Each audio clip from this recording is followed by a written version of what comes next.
Welcome, Spiritual Mag. My name is Sam Bell. And have you heard Stephen Colbert canoodles over the waterfall?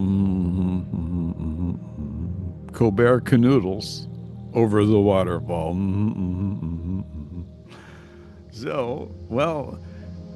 Actually, I'm Sam Bell. Today, I want to introduce you to a transformative practice. It's natural, free, and holds a profound healing power that can bring hope and inspiration to your life.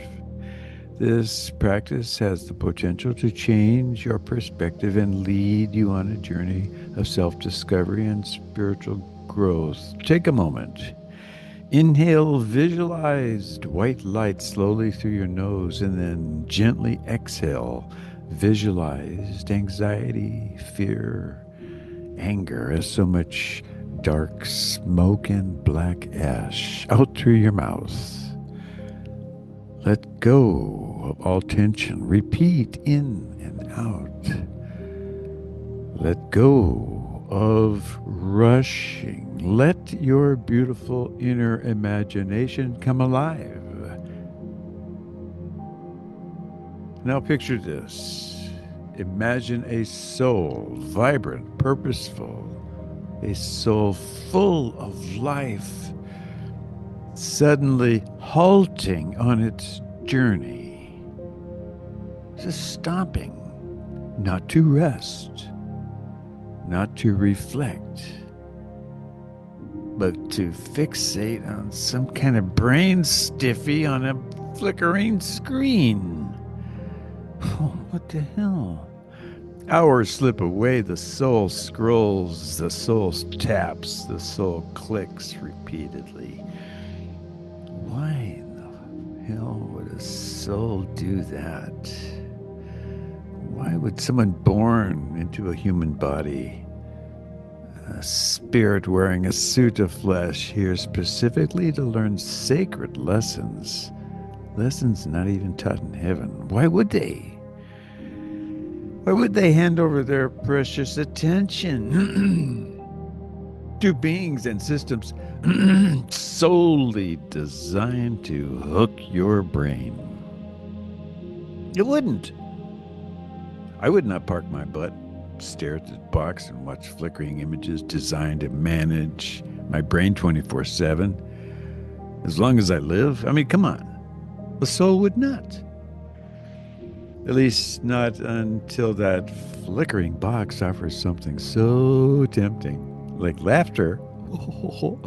Because even when we are deeply distracted and distraught, our divine spark still responds to joy. As a speech path for over 40 years, I've sat with many people at the threshold of life. I've heard their last words, felt their last breaths. I've seen that the brain, your brain, is more than just an organ. It is a link between your soul and your body. Your brain helps you reflect. Your brain helps you feel, survive, and grow. Loved one, when you're young, your brain is still developing. The part of your brain that allows you to reflect on your choices, the prefrontal cortex, is growing. Your emotional center, the limbic system, and your survival instincts, the brainstem, are learning how to work together. But when you're young, when your eyes lock onto a screen, something else takes over. You get a hit of dopamine. You get a hit of dopamine, a pleasure chemical, not from real love or deep learning, but from likes, hearts, and shares. That's not your soul shining. That's your brain being tricked. I'm sorry to break it to you, but if COVID didn't prove the hook was concealed, barbed, and sharp as hell, You are a lost cause. The people who designed these apps studied how your brain works. They're not guiding you to the truth. They're guiding you to scroll more. These boxes and phones and tablets and laptops are made to keep you hooked. They wear down your sleep. Yeah, they wear down your eye contact. They're designed to wear down your empathy. And of course, the more you stay hooked, the more you can be sold. The more you can be swayed, the more you can be targeted. But it's so cool. I got to tell you, it's so cool, loved one. Here's the miracle: people still laugh. People, they still love and they still remember joy. Loved one, here is a mega perspective into your soul contract. Before you came to Earth, you met with divine beings. They help you plan your life's path. You agreed to come here. You weren't forced. You chose Earth School because only here can we learn through pain and healing. In heaven, there is no pain, so there is no growth of this kind. But remember, this was a choice you made, a testament to the power of your spirit. You chose to forget your spiritual roots, your soul's plan, even your special soul frequency, the sound of your unique spiritual self. You chose to forget your spiritual roots, your spiritual plan, even your special soul frequency, the sound of your unique spiritual self. Why? Because love and kindness mean more when you choose them, not when they're easy. They are the cornerstones of spiritual growth and the essence of our existence. Loved one, no one promised you this place was warm peach pie with vanilla ice cream. You're an audacious soul who came here to learn things like how to love someone hard to love, how to forgive when you've been hurt, how to keep going when it feels impossible. You didn't come here to be perfect. Thank God. You came to remember who you are. Even while contracting, you're forgetting. Loved one, I need to share this important message that service to others, civilian corps, is a shortcut through suffering. Most people delay their spiritual growth not because they're bad, but because comfort feels safer than change. Screens offer escape. Screens today give you fake validation and lots of it. They effectively delay your spiritual growth, your consciousness elevation. However, there's a better path: serving others. Really, is true. When you comfort someone, when you feed someone, when you help someone, when you forgive someone, you break through your pain. You grow faster. Yeah, it's true. You live with more meaning. This is not just a path. It's a transformative journey that can inspire and motivate you to engage in acts of kindness. Many times in the hospital, I saw real peace come not from pills, but from acts of kindness. The kind of peace that fills the room when a patient's pain is eased, or when a simple act of compassion brings a smile to a weary face, like the woman with ALS who gently touched her nurse's face before dying, or the man with dementia who suddenly recognized his daughter and said, "Thank you."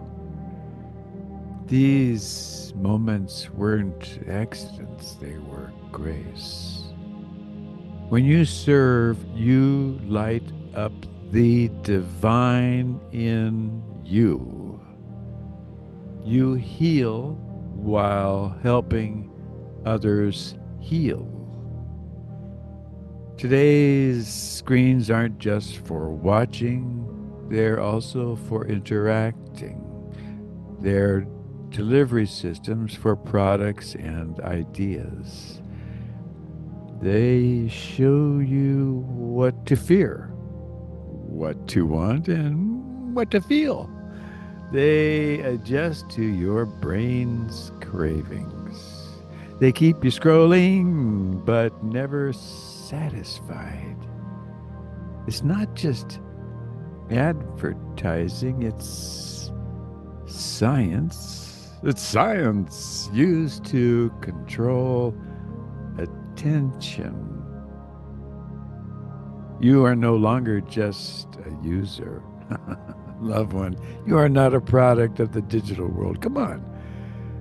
Your worth cannot be defined by the screens you use. You are free, you are independent, and you are capable of defining your own worth.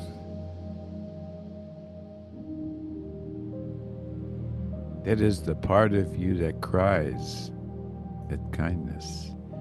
It is the part of you that laughs from your belly. It's the part of you that feels awe looking at the stars, the part that cannot be programmed. It's the part that cannot be programmed. The part that cannot be programmed. It's your divine spark, the unique essence of your being that connects you to something greater. It's your authentic self, your connection to something greater. And when you let that spark lead you into real friendships, creative projects, laughter, and service, you start to remember who you really are. You know, at the end of life, do you know what really, really matters seriously? Well, in hospice, people rarely discuss their phones.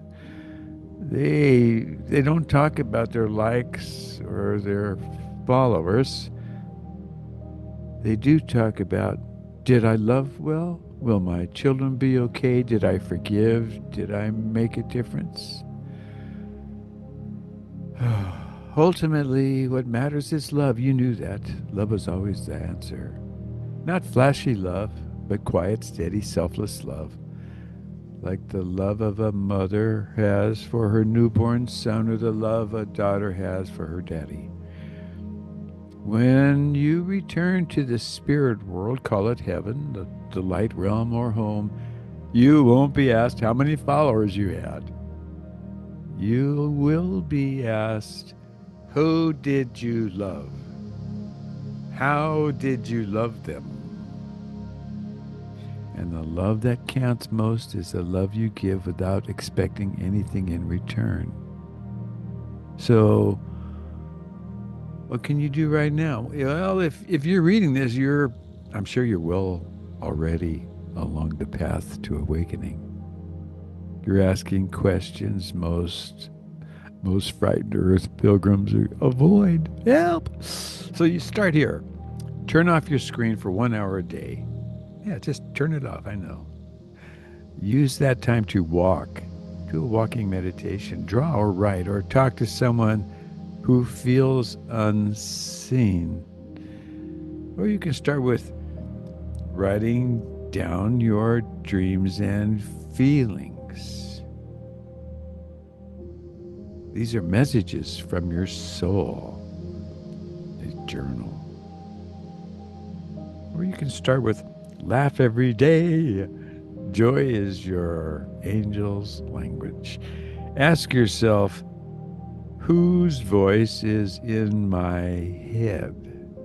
If it's mean or cruel, it's not from the divine.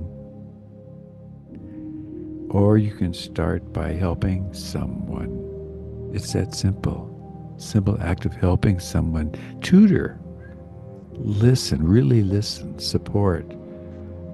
Loved one, I promise you this: service to others rewires your brain for empathy. And that's what lifts your soul. You get closer to the divine. Recognize and appreciate that you are a brave and intelligent soul, as you are a pilgrim of light, dreaming a life into being. The hypnotic box will continue to try to pull you in, but you have the power to say no. Then your screen becomes an excellent tool, not a trap, a light, not a leash. And when your journey is over and you return to the spirit realm, you will be asked a straightforward question: who did you love? And how did you love them? And if you served others, even while struggling, you'll know your answer. You and all your loved ones are always in my prayers. Samuel Joseph Bell, civilian journalist, spiritualmag.org.